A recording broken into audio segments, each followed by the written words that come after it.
Hello and welcome to the Humans Invent Cycling Podcast. I'm Richard Moore and I'm with Lionel Birnie. Hello Richard. And Daniel Friebe. Hello Richard.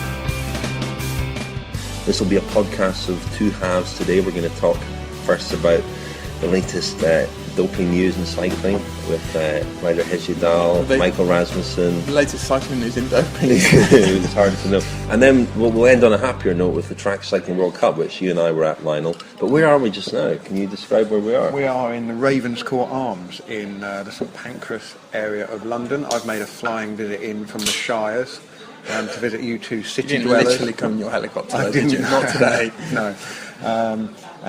This is basically the first pub we could find. That's relatively quiet. Yeah. The Humans Invent Cycling Podcast. Interviews and analysis. We've got the big talking points covered. Well, Lionel, Daniel, it's been another eventful week. What have you made of the outing of rider Hesjedal by Michael Rasmussen? Michael Rasmussen has sort of dominated the cycling news for the last week with his tell-all book, which is published today as we speak. He was on Danish television last night.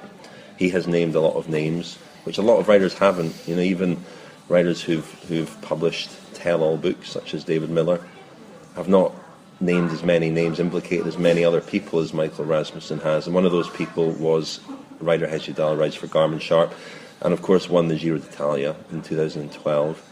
What was your reaction to that, Lionel? What are your thoughts? Well, where to start? Well, you put some of them on Twitter, of course, didn't you? I did, but I was wrestling round and round with it because it's a complex issue, isn't it? I think if we were absolutely blunt about it, the revelation that a rider who rode in the early part of the 2000s had doped is not exactly the most stunning revelation, but it's the impact that has on how we must now view the 2012 Giro and Hesjedal's victory there, and also Garmin-Sharp's policy, which has a lot of very positive things going for it.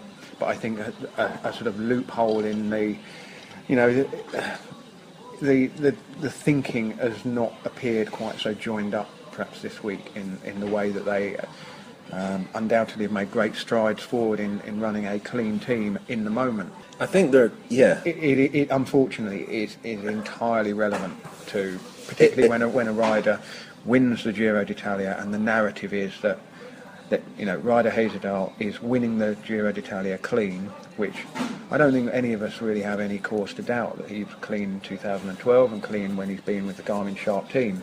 But he won that race, and the narrative was not that he was an ex-doper winning that race. It was that this was proof that the clean policy of Jonathan Vaughters and the Garmin-Sharp team can deliver a Grand Tour victory, and it was presented to the public. And as you said last week, a crucial detail was left out of that narrative. Yeah. And it was followed a month or so later by the Tour de France, which Bradley Wiggins won, and was, shrouded in suspicion the entire time. And that, looking back now, that seems that could be an injustice. It could be. I mean, that's the thing. That it's the juxtaposition of those two races and those two winners, and the teams they ride for, and the response to their victories and how those victories have been seen. Which absolutely, it's like the whole problem of doping in cycling in microcosm in that sort of 6-week period in the summer of 2012. Because, as I say, rider Hesjedal's backstory was not that he was an ex-doper. That he was a clean rider, or there was no sort of suggestion that he had been involved. Even though you could look back at his team history and look at Rabobank, Discovery Channel, and Phonak, and ask yourself the question. But there hadn't been anything to pin on him, and there was no point while he was winning the Giro. There was no point at which anyone was going to volunteer this information and say, actually, yeah, he's also a reformed doper, and he's racing clean. Whereas Bradley Wiggins, and some people may doubt this, but there is nothing to suggest that Bradley Wiggins has ever doped. It's entirely possible that he has come through the British cycling system clean. He's raced for French teams clean. He raced for Garmin clean, and now he won the Tour de France clean. Interesting. And so, if that is the case, then an injustice was done. Some of the suspicion, in inverted commas, around Bradley Wiggins was owed to the fact that previous people he'd worked with on previous teams, French teams, said this they didn't say this guy was doping when he was on our team. They said, I don't believe this guy who was on our team could have made that kind of improvement. So there wasn't sort of historical suspicion there as far as we're concerned. Daniel, what were your thoughts on Ryder Hesjedal and last week's?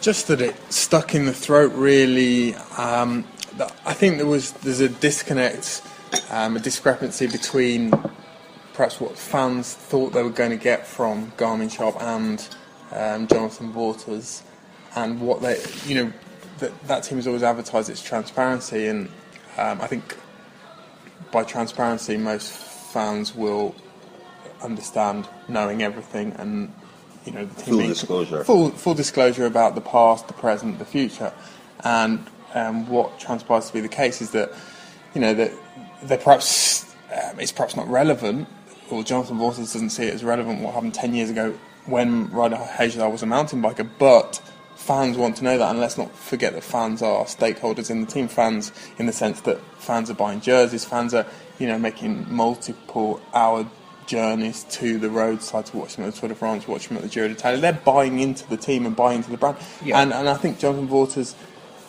he claims to have known for years and years that Ryder Hesjedal doped 10 years ago, and I think he needs to give the fans that information. He needs to let them decide whether they want to continue to support the team.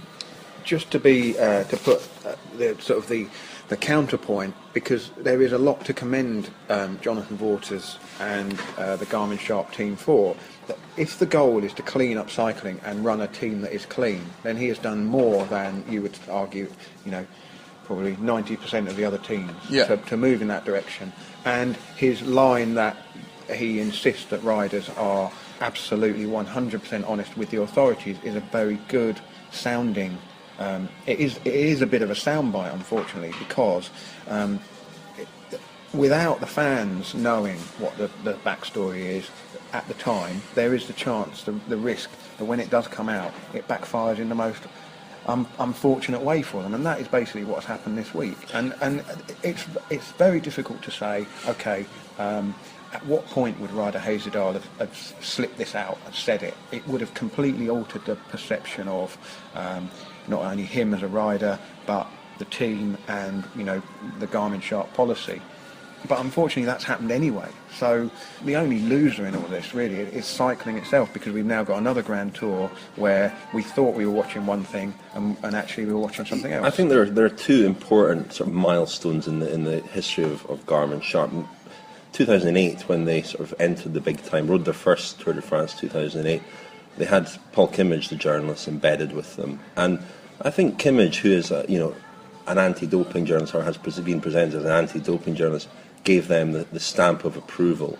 Now, there is a question, what did he know about what previous doping had gone? We know now from last year's reasoned decision that Christian van der Velde had been doping up to around about 18 months before that tour, where he was fighting for the podium.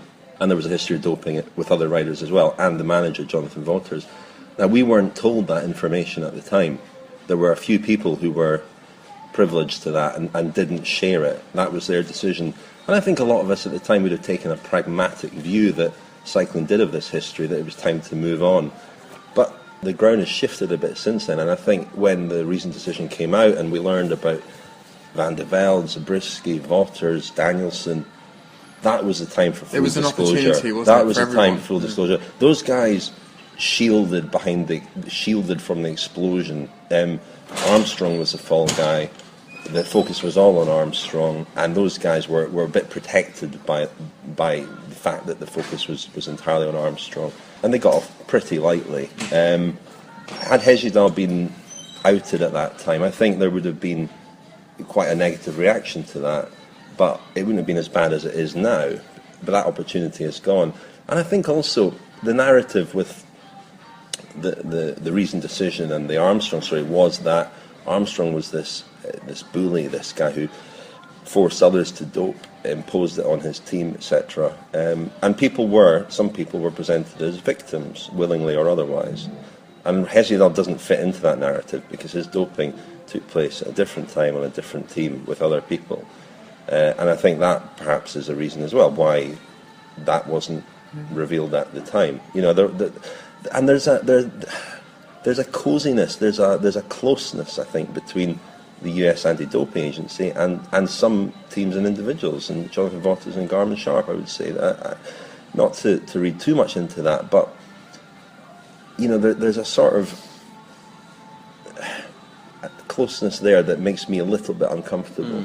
Which they have earned by having an exemplary, at least present policy and transparency about what's going on in the team currently and in the future.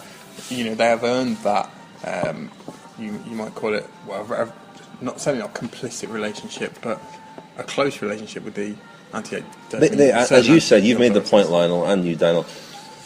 I think Jonathan Vaughters has done far more good than harm. I think he has been a force for good. That's not to say, however, that everything he's done has been beyond criticism. This is a huge clanger.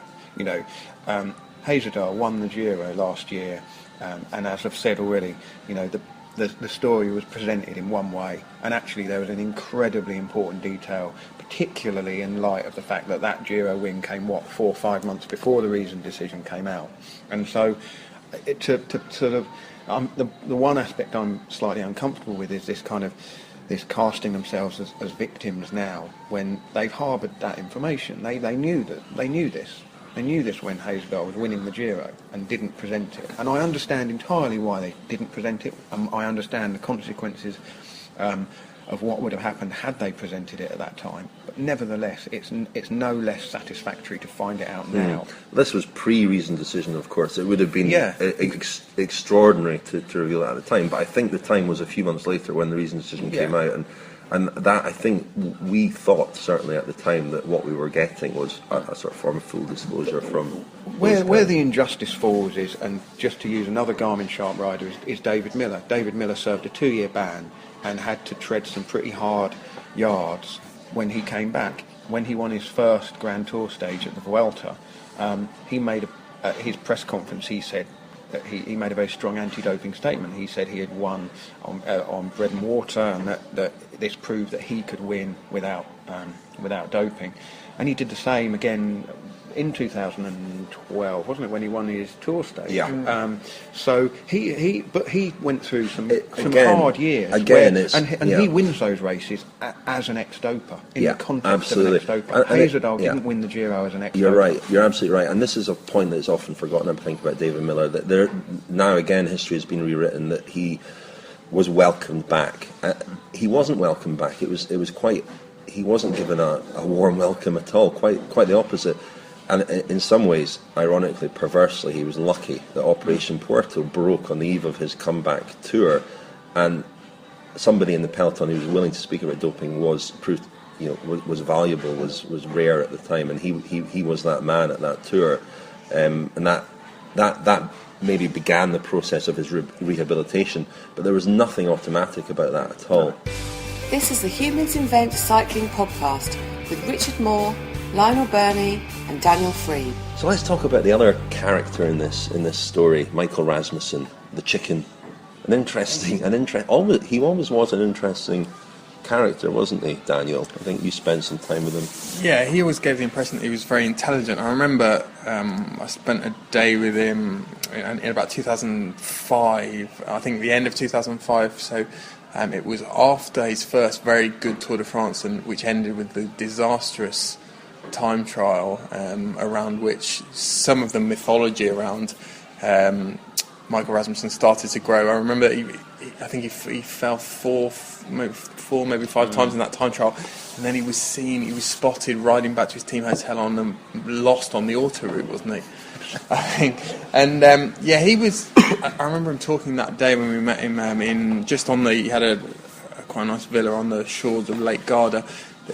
Saying that he was very good at maths as a kid, and he certainly seemed an intelligent guy. He was so good at maths, in fact, that he'd calculated how much the dinner was going to cost, and he'd forgotten his wallet, so we ended up paying. He calculated his hematocrit. Yeah, but he calculated how many times he could crash in that time trial. I mean, he was a very sort of nervous guy, but I think intelligent enough to be pragmatic, and we've learned this now that he was very pragmatic about the doping. I mean, he makes no bones now about the fact that it was necessary. He's even said that he doesn't regret it, and he makes no bones about the extent of his doping as well, which I think has come as a shock to some people, not just since he's released his book, but from what we've learned over the past couple of years, that he was really, it was heavy artillery, wasn't it? It was blood transfusions, EPO. There's a great little line today from the book where he was a teammate of Levi Leipheimer in 2004, and apparently at the tour that year, Leipheimer complained that they were only getting EPO, and how could they possibly be expected to compete with only EPO, which, again, sheds a light on just how bad things were at the time. When you think back to that 2007 tour... Well, we should explain the 2007 tour was Rasmussen's sort of big chance, wasn't it? He came within days of winning it. He did. I mean, and he was... It was such a bizarre sort of turn of events there. I remember being in Montpellier. Yeah. We were having dinner in Montpellier when we heard, out of the blue, he was in the yellow jersey, we heard completely out of the blue that he had been expelled from the Danish team for the World Championships. This was a very strange announcement to be making mid-tour, that he wouldn't be picked for the Danish team for the Worlds.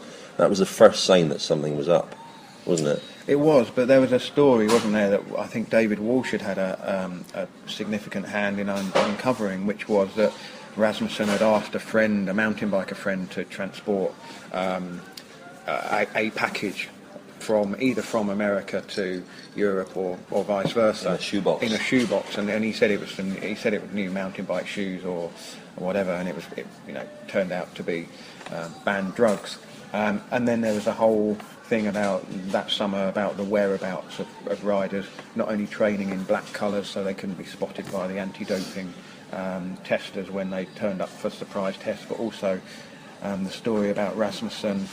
He declared that he was in Mexico, where his wife is from, and that he was in Mexico when actually he was training in, I think, the Dolomites, wasn't it, Daniel, in Italy. And the commentator for Rai and a former rider, Davide Cassani, had seen him out training. And so this whole... And mentioned this quite innocently in his commentary, didn't he? He was almost bigging him up, saying, "Oh yeah, he's been working really hard. I saw him training the Dolomites." Yeah, and this sparked something with the UCI that actually no, he's declared that he was in Mexico then, and so they compared notes, and the facade began to crumble, and the extraordinary thing was the defence that the Rabobank team mounted of him.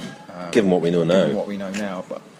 Yeah, I mean, it was an extraordinary defence. There was a press conference in Pau, with the Rabobank lawyer in attendance. It was a very tense affair. We were used to Armstrong straight batting these questions. In that very same press room in Pau, that was the scene of the first face-off with David Walsh in 2001. Mm-hmm. David, good of you to finally make it. And then 6 that years was Lance later, Armstrong there, by the way. And then 6 years later, there we were with... It was really it was an eventful day, wasn't it? Because that was also the day that we learned of Vinokurov. Yeah, but over a period of several days, Rasmussen was just disintegrating, and the cracks were appearing in his story. I remember he said that he'd changed his whereabouts information. He'd spoken to the UCI, he'd spoken to Anne Gripper, and a few resourceful journalists went straight back to their laptops and looked up the date of the start of Gripper's employment, and it turned out that Anne Gripper wasn't even working for the UCI when Rasmussen claimed to have called her up, and it just felt like it was kind of tapering to a fairly unseemly conclusion, which is what happened. I mean, if you can ignore the doping, there were some fantastic duels between Contador and Rasmussen in that tour, but I think I suppose it's fairly indicative of what doping does to our watching experience, that people weren't really enjoying it. People weren't even really paying attention because it all felt very inevitable that Rasmussen was a dead man walking, really. And Contador as well in that tour. I remember, I think he was only in yellow for 3 or 4 days when Rasmussen actually left, but Contador was coming under the same kind of pressure because it was fairly soon after some damning allegations linking him with Operation Puerto, wasn't it? Yeah, he was not impressive, as has to be said. It was from Montpellier onwards, wasn't it, that it ramped up? Unraveled. Because Rasmussen, never a noted time trialist. Daniel, you mentioned a couple of years previously barely being able to stay on his bike. Yeah. And yet, in Albi, he turned in a finished performance, 11th, I think. Yeah, which for him was extraordinary. It was an extraordinary performance, and I was at their hotel that day. It was a campanile on the outskirts of Albi, right next to a blood transfusion centre, and the Astana team was sharing with Rasmussen, and it was almost like this perfect storm of all the tour stories converging on one mediocre hotel. But it was Rasmussen would be. He was in the yellow jersey, wasn't he? And so he would be last off. Took it in in that teen, time didn't he? trial. He won That's at right. teen, and that was the day before rest day, and it was on that rest day that he was asked about the shoebox. You took it from Linus Gerdemund. Yeah, that's right, and it started to gradually unravel from that point onwards. That day in the Campania, we sat and had coffees and were working in the bar area, and the Rabobank riders came down, and everybody was there, the whole Rabobank team except Rasmussen, and Rasmussen came down as they were all going back up. Now that wasn't particularly unusual because Rasmussen's start time in the time trial was probably, might have been an hour later than everybody else, so he would have his breakfast a bit later. But it didn't do anything to dispel this feeling that he was sort of a bolt-on to that team. He wasn't a part of that team at all, really. He was, and I'm no body language expert, but the way he kind of conducted himself and moved around and didn't meet anybody's eye contact, didn't really talk to anyone or engage with anyone, I just thought, this guy is going to win the Tour de France. And it didn't add up that he was the kind of personality type to win it. And be a leader of a team. Yeah, quite aside from the doping aspect. And yet when he got on his bike, and particularly in the mountains, he was destroying people. Yeah, and he managed to hold it together. I mean, I remember vividly thinking in that tour that he was mentally disintegrating to the point where he wouldn't be able to perform on his bike, and on the contrary, the day before he was taken, or the stage before he was taken out of the race, that was where he actually he really kind of wrapped up what would have been his tour victory, wasn't it? He dropped Contador on the Aubisque. Yeah, one at the top of there. Yeah. The same day, actually, that was the day that Moreni was frog marched off the mountain by the police. That was a final week of that tour where there were multiple doping stories every day, weren't there? Yeah. It was quite extraordinary.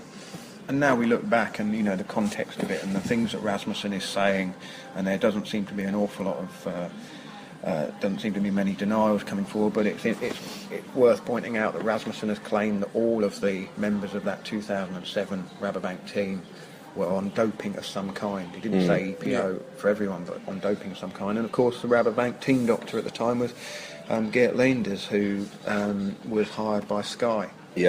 Which caused a lot of scrutiny for Sky during the 2012 tour. Do we think this is going to be the nail in Bjarne Riis's coffin? There's talk of that. There's been talk of that over the weekend, that he's going to sell the team to Tinkoff, and that will be the end of him, finally. Yeah, although, I mean, there's certainly some incriminating stuff in Rasmussen's book about Riis, but there isn't a sort of bullet. There isn't a kind of... Nothing. He could potentially wriggle out of it once again. I mean, he knew about his doping, says Rasmussen, but he didn't help him with his doping, and that could be a crucial Riis is Teflon coated. I mean, it will just deflect off him, and I just don't wonder imagine whether he'll just disappear. I wonder whether his appetite has finally sort of dwindled to the point where he doesn't particularly need to be in professional cycling, the manager of a professional cycling team anymore. I mean, I feel that his project has kind of run its course with. I think he probably knows that Contador is not going to win a Tour de France again. He no longer has this powerhouse of a team that he had with CSC, and that he was very much his identity was very much tied up with, and he doesn't have the financial means really to compete now in the biggest races. So I just wonder whether this might be the time. He's a very wealthy man. This might be a good time to step away anyway. Yeah, I mean, in terms of the team, he's had to kind of get into bed with Oleg Tinkoff, who is a loose cannon, and far too loose a cannon for Riis. No one wants to be in bed with a loose cannon. No, they certainly don't. What an image. You're listening to the Humans Invent Cycling podcast, powered by Sharp. All right, fellas, from the ridiculous to the sublime, at least as far as you and I are concerned, Lionel. Track Cycling World Cup in Manchester, we were up there.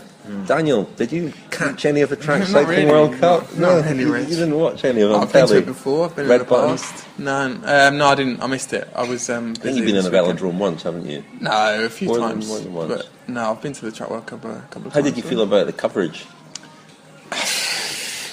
Could this be any more provocative? I think it's fair to say, Daniel, you're not a huge fan of track cycling. Is that fair to say? I'm not a huge fan of the way it's evolved and the way it's become. It's so dominated by one country, and which obviously one nation, Great Britain, and just the huge gulf in resources between Great Britain, and it is not a competition, I don't feel, anymore. And I can see that from afar. I don't follow it particularly closely, and I feel that some perspective is lost by perhaps particularly sports editors of mainstream media who don't really understand what Britain are achieving at the moment, and how it's quite remarkable the success they've had, but it's not that remarkable when you consider the resources they've had. It's in line with the resources they've got. I think they should be, from what I can see, they should be breaking world records at almost every meet. They should be winning dozens of medals almost at... Yeah, I mean, actually Germany were the dominant team this weekend. They won five gold medals, I believe. And they've been resurgent, especially in the sprint events. And, the British men, actually, the men were seriously overshadowed this weekend by the women. I think you're right, Daniel, that, excitement over... frenzied excitement over the women's team pursuit team breaking the world record again is probably misplaced. Because it seems to me. Yeah. Well, it reminds me of when they introduced the pole vault in track and field, and women's pole vault track and field. You had a sort of 2 years where Isinbayeva broke the world record almost every time she competed, and it's going to be the same with the women's pursuit team. Although, what's worth pointing out is that the women's team pursuit team at the weekend there were within 0.2 of a second of the two of the men's teams from South Africa and China. And we spoke to Shane Sutton and Dave Brailsford on the final day of competition, and they said the target for them is to get 4:07 to 4:10. They think that team can get. That's pretty fast. That's pretty fast, and that's going to put them among the men. I think what they're doing, they're in a league of their own. They're streets ahead of the competition, but they are seriously fast, and they're well drilled, and they're good athletes. And for me, once again, the highlight of the weekend was Laura Trott. She is a proper bike racer. What's interesting about track racing is that there is, as far as I can see, total equality in men's and women's racing. As far as the crowd are concerned, certainly it doesn't matter if it's a woman or a man, in GB kit, because it is clearly a very partisan crowd, as you'd expect. But Laura Trott is a proper bike racer, and she's electrifying to watch. In the scratch race, she took off on her own, gained the lap, as she had to do. Took off on her own right at the start. It was brilliant. Yeah, it took her 9 laps, and it was awesome. And for the crowd to see close up an double Olympic champion riding like that, and what's so impressive about her is that she is a major star on the back of the Olympics, as Olympians in this country are in the UK. She could have had her head turned. She could have pursued other opportunities. She could have gone down the showbiz route a wee bit, But what strikes me about her is that she is as committed to her sport as she always has been, and she does remind me a bit of Mark Cavendish, actually, in the way that she rides and the joy that she gets out of racing. I think the biggest issue that track cycling faces at the moment is that as Daniel says, it's become a one nation event, particularly in terms of Germany. You mean? In terms of you look at where when it matters, and you look at where the events are held. I mean, the bottom line is they could have 3 of the rounds of the World Cup in Manchester, Glasgow, and London, and sell out every day, and choose any other velodrome in the world, perhaps bar Melbourne, and have tiny crowds. I mean, we've been to the World Championships when it was in Poland, hardly anybody there. Even in Copenhagen, not many people there, and that's the World Championships. And I think, going back to your point about the mainstream sports editors, one of the issues with the Track World Cup is that the BBC covers it, and so that automatically lends a kind of a lustre to it, that this is elite, the top of the top. And actually the World Cup is just kind of the bread and butter. It's the World Championships where it gets really serious. But because it's on home soil, because the British team do so well, and because the BBC cover it, it is magnified in terms of its importance. And so that's why a picture will be on the front page of a newspaper when the Brits win a gold medal. But the problem is, if that dominance carries on, the public aren't going to get bored of it in Britain, are they? No. But the consequence could be that in another sort of sporting generation's time, so as this generation of British riders dominate, where is the opposition going to come from? What's going to keep it fresh? What's going to keep it interesting? And also, in terms of the way that the disciplines have evolved, I think the Track World Cup programme now is an absolute shocker as a spectator.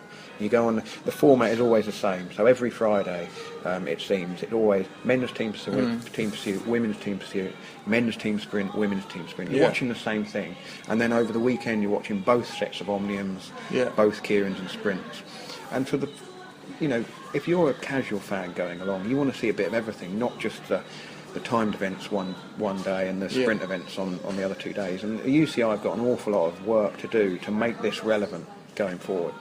One obvious source of interest that I can see would be a really kind of bitter or intense rivalry between two British competitors, which I'm not sure we've really had in the last 10 years. I mean, we've had, Pendleton Mears was a great kind of Australian English or British battle, but I don't think that there have been anywhere that, I mean, it's such a centralised system, they train together, they live together, but that could potentially lend itself. Wiggins style exactly, rivalry, Yeah, exactly. I mean, in the 80s with Co Ovett and Steve Cram, three of the best middle distance runners in the world, all being British. You're absolutely right. If there was a sort of narrative about this, but the problem with Chris Hoy when he was there was Chris Hoy, Jason Kenny, and it was kind of like the king and the prince. And they got on so well, and they shared the same birthday, and they, there was no needle. I think that's because they shared the same birthday. No, I don't think it is. But that they got on very well, and so there was no sort of guts to the story. And I think Daniel, you're absolutely right. If there was a I don't know. I mean, maybe they need some kind of. There was a little bit of needle a few years ago, actually, with Jason Quealy and Craig McLean. There was a sort of uneasy relationship there, but there probably wasn't the interest of the profile at the time to give that legs, that story.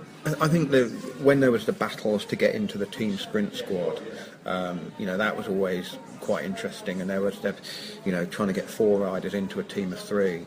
But really, the pursuits it's so managed, isn't it? And that's fantastic. But everybody's on a path to Rio now, and everyone kind of knows how that's going to evolve over the next 2.5 years. Well, it's funny you should mention that, Lionel, because I spoke to one of the revelations of the weekend, Katie Archibald, who is quite a maverick, quite a punk looking girl. She's got a pink hair, pierced lip, tattoos.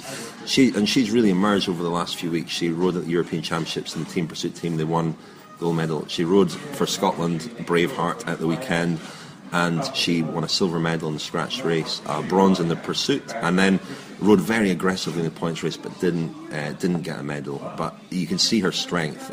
She first rode the track the year of the London Olympics, which is staggering to realise. Or just, the end of 2011, I think, was her very first time on the track. And she's now joining GB as a full-time member, and it'd be interesting to see how somebody like that, a bit of a maverick, self-confessed maverick, fits into that system. So I spoke to her after the points race at the Track World Cup. The Cycling Podcast with humansinvent.com. Innovation, craftsmanship and design. So Katie, your first World Cup, you go home with 2 medals. You must be an aggressive points racer. Are you disappointed with that one? But you must overall be very happy with the weekend. Yeah, I suppose it's unfortunate you've got me about 20 minutes after that, and it's always kind of horrible to finish on a low, like especially I even finished the race on a low and everything. I completely messed up the last sprint and completely blown, trying to bridge the wrong gap, basically. I'm stuck in no man's land, and you can hit your head in public, but nobody's going to give you any sympathy. A learning experience, one of those ones. You should have a lot to learn, because you only started racing very recently. I mean, you got on a track for the first time the year of the London Olympics. That really underlines how recent it was. When was it? I mean, can you describe your first time on the track? I think it was a Meadowbank, wasn't it? I remember comparing the sensation to when if you're on a boat overnight and you come off on dry land, you still feel like you're rocking back and forth. I remember lying in bed and still feeling like I was going around and around and around. Just like never really gone that fast on a bike before. There's always been either a traffic light or a physical limit, and suddenly you just let loose, and it's fantastic. So but what led to you? Because I know you'd ridden on the grass track with the Highland Games and so on for the year before. I think you'd started that. But can you remember what led to you going to Meadowbank and trying it out? Was it? Did you sort of do your research and find that this facility was there? What inspired you to try it? Well, the person that sold me my bike was I might have spoken about Alistair Watson, and I think Alistair had sent me some training. Yeah, I'm fairly certain that the training came before the actual track, is that right? And he's either out saying to every person in the world, come and try the track, or he's got a good nose for sniffing people out.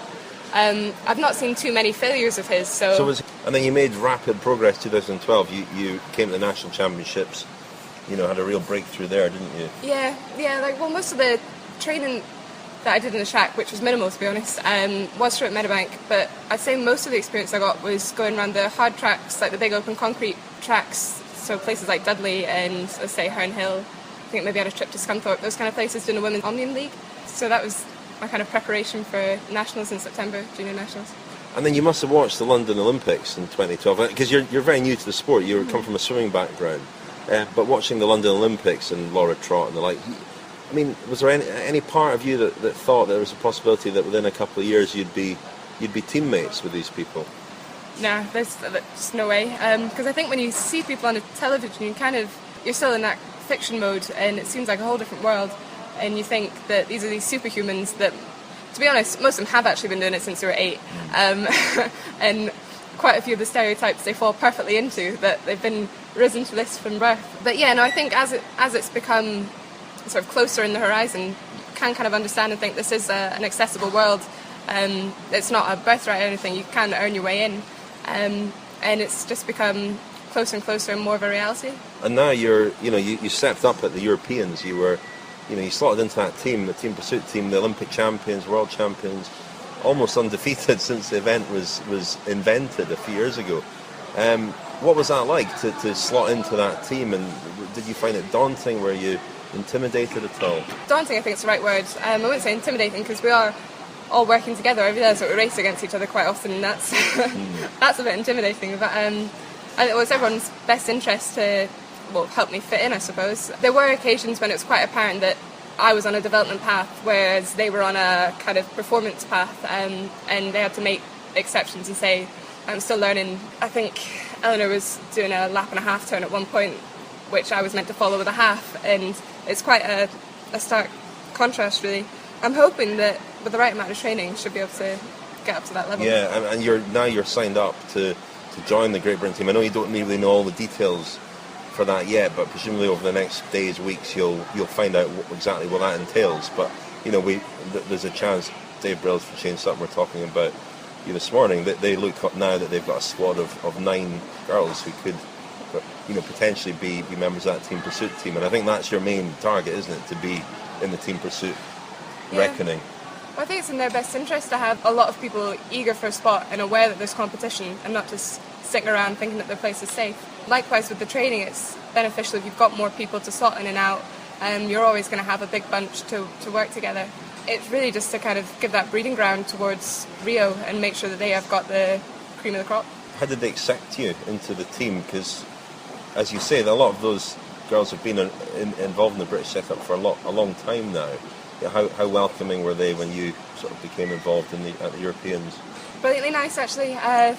As I said before, there's no obligation for them to help you more than necessary, and there's no reason that they should put themselves out to help you. But all the girls were really understanding of the fact that I hadn't been away before. I don't know if you can get your washing done. I don't know whether you can just take snacks and all these kind of the little things. But yeah, the girls were really nice, and especially since we were racing as a team and not against each other, it just made it that bit easier to come together and have a bit of a learn. And you weren't being drawn on the trash talk the other night with Jo Rousel, because you could obviously meet her at the Commonwealth Games, which has got to be another big target for you next year as well. Yeah, I think she's got the pursuit set in her sights, rightly so, and I got on really well with Jo.